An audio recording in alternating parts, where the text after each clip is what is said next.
Hi friends, ഇന്ന് നമ്മൾ InShot app വഴി നമുക്ക് ഷോർട്ട് വീഡിയോസിൽ എങ്ങനെ റൈറ്റിംഗ്സ് ആഡ് ചെയ്യുന്നതെന്ന് നോക്കാം. അതിനായി ആദ്യം ഇൻഷോട്ട് ആപ്പ് ഡൗൺലോഡ് ചെയ്തിട്ട് നമുക്ക് ആവശ്യമായിട്ടുള്ള വീഡിയോ സെലക്ട് ചെയ്യാം. അതിനുശേഷം സ്റ്റിക്കേഴ്സ് എന്ന് പറഞ്ഞ ഓപ്ഷനിൽ ഡൂഡിൽ എന്ന് പറഞ്ഞ ഓപ്ഷൻ കാണാം. അതിൽ സെലക്ട് ചെയ്തിട്ട് നമുക്ക് ആവശ്യമായിട്ടുള്ള സ്റ്റൈൽ സെലക്ട് ചെയ്ത് നമ്മുടെ ആവശ്യാനുസരണം അത് ക്രമീകരിച്ച ശേഷം നമ്മളത് സേവ് ചെയ്യാം. അതിനുശേഷം നമ്മൾ കൈകൊണ്ട് സ്ക്രീനിൽ എന്താണ് ആവശ്യമായിട്ടുള്ളത് ആ റൈറ്റിംഗ് നമ്മൾ എഴുതാം. നമുക്കിപ്പോൾ അത് വേണ്ടാന്നുണ്ടെങ്കിൽ അത് സെലക്ട് ചെയ്തിട്ട് ക്ലോസ് ബട്ടൺ ചെയ്ത് കഴിഞ്ഞാൽ അത് സ്ക്രീനിൽ നിന്ന് റിമൂവ് ആയി പോകും. അതല്ലാതെ നമുക്ക് റിമൂവ് ചെയ്യാനായിട്ട് ഇറേസർ ബട്ടണും അവൈലബിൾ ആണ്. അതുപയോഗിച്ച് നമുക്ക് മായ്ച്ച് കളയാം.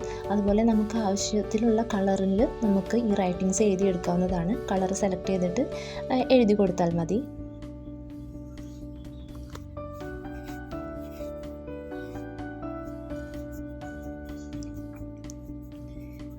ഞാൻ വീണ്ടും ഒരു റൈറ്റിംഗ് എഴുതാണ്.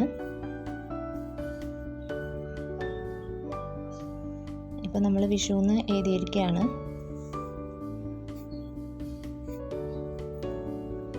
നമുക്കത് വീഡിയോയുടെ ഏത് ഭാഗത്ത് കൊണ്ട് സെറ്റ് ചെയ്യണോ അതൊക്കെ നമുക്ക് ആവശ്യാനുസരണം ചെയ്യാവുന്നതാണ്. അതിൻ്റെ പൊസിഷനും കാര്യങ്ങളും അതുപോലെ തന്നെ അതിൻ്റെ സൈസും കാര്യങ്ങളൊക്കെ നമുക്ക് ചേഞ്ച് ചെയ്ത് കൊടുക്കാവുന്നതാണ്. അതിനുശേഷം അത് സേവ് ചെയ്തിട്ട് നമുക്കിനി അതിൽ എന്തെങ്കിലും സ്റ്റിക്കേഴ്സ് ആഡ് ചെയ്യണമെന്നുണ്ടെങ്കിൽ അങ്ങനെയും ചെയ്യാവുന്നതാണ്. സ്റ്റിക്കേഴ്സ് ഓപ്ഷൻ സെലക്ട് ചെയ്തിട്ട് നമുക്ക് എന്താണ് ആവശ്യമുള്ളത് അത് സെർച്ച് ചെയ്യാം. ഞാനിപ്പോൾ ഇവിടെ ലോർഡ് കൃഷ്ണ എന്നാണ് സെർച്ച് ചെയ്യുന്നത്.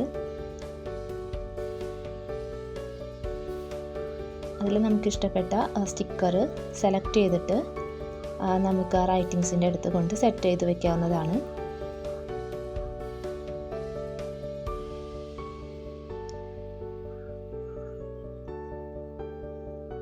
അതിന് ഞാനിപ്പോൾ ഒരു കൃഷ്ണനെ സെലക്ട് ചെയ്തിട്ടുണ്ട്. അതിപ്പോൾ നമുക്ക് സ്ക്രീനിൽ കാണാം. അതിൻ്റെ സൈസും കാര്യങ്ങളും നമുക്ക് അഡ്ജസ്റ്റ് ചെയ്യാവുന്നതാണ്. അത് റൈറ്റിങ്സിൻ്റെ അടുത്ത് കൊണ്ടുവച്ചിട്ട് നമുക്ക് സേവ് ചെയ്യാം.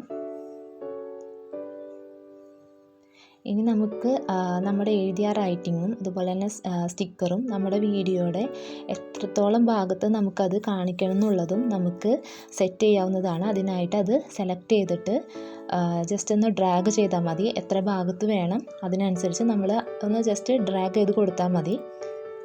ഇപ്പോൾ ഇത്ര നമ്മൾ ഈ വീഡിയോയുടെ എത്ര ഭാഗത്താണ് അത് സെറ്റ് ചെയ്യുന്നത് വെച്ച് കഴിഞ്ഞാൽ അത്രയും സ്പേസിൽ നമ്മളത് ഡ്രാഗ് ചെയ്ത് കൊടുക്കുക. അതിനുശേഷം നമ്മളത് സേവ് ചെയ്യാം.